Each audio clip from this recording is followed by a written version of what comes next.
Let's travel back in time, way back. To a land of deserts, mountains, and ancient rivers. To a time when kings ruled not just cities, but entire worlds. This is the story of the Achaemenid Empire, the first great Persian empire, and it all begins with a man named Cyrus. Cyrus wasn't born into a palace of luxury. He came from the heart of Persia, from a lineage of warriors and tribal leaders. Around 600 BCE, in a world ruled by mighty kingdoms like the Medes and the Babylonians, Cyrus was just a name among many.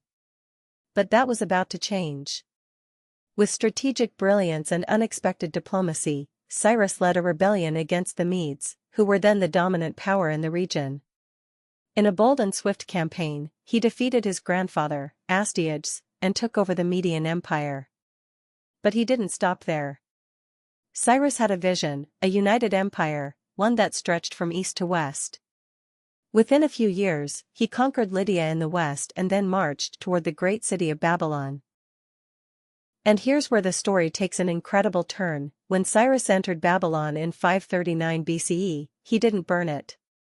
He didn't loot it. He respected its culture, its gods, and its people. He freed the enslaved, including the Jews held captive by the Babylonians. This act earned him a place not only in history, but even in religious texts. Cyrus the Great wasn't just a conqueror. He was a leader, a reformer, and a builder. His policies of tolerance and respect for local traditions became the foundation of the Achaemenid Empire's success. And when he died in battle in 530 BCE, he left behind more than just an empire.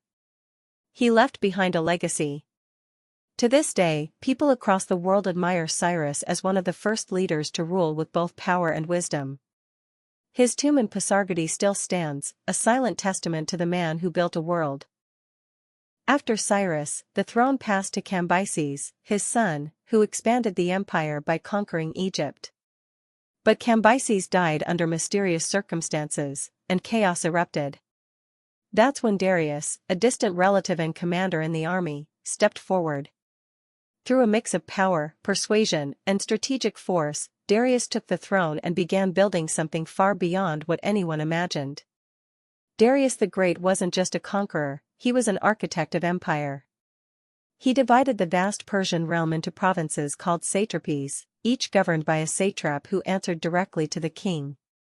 He built roads, including the famous royal road that stretched thousands of kilometers to connect the empire. Couriers on horseback could deliver messages from one end to the other in mere days, something unthinkable at the time. Darius also reformed the economy, introduced a standard currency, and encouraged trade from India to the Mediterranean. He built Persepolis, a capital that would become a symbol of imperial splendor. The walls of his palaces were covered with inscriptions and reliefs showing people from all corners of the empire bringing gifts, a powerful image of unity. But not all was peaceful. Darius faced revolts and had to suppress uprisings across the empire. One of his greatest military challenges was the Greco-Persian Wars. His forces were defeated at the Battle of Marathon in 490 BCE, a setback that would echo for generations.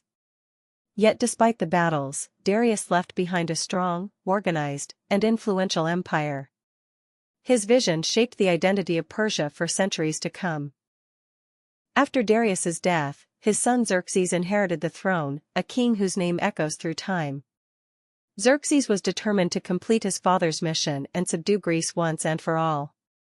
In 480 BCE, Xerxes led one of the largest armies in history across the Hellespont using a bridge made of boats.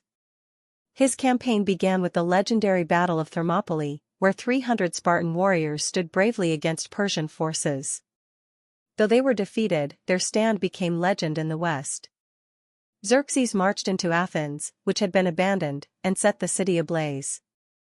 But at sea, things turned. In the Battle of Salamis, the Persian navy suffered a devastating loss. Xerxes was forced to retreat, leaving his generals to continue the fight. Though Persia still held vast territories, the dream of conquering Greece was fading. The Greco-Persian conflict marked the beginning of a long struggle that would eventually weaken the empire. After Xerxes, the empire entered a slow decline.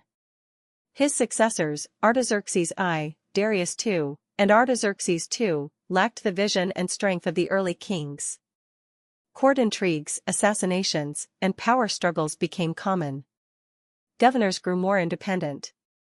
Rebellions flared in Egypt, Babylon, and other provinces. The once centralized administration began to fracture. Resources were wasted in internal conflicts, and the king's authority weakened.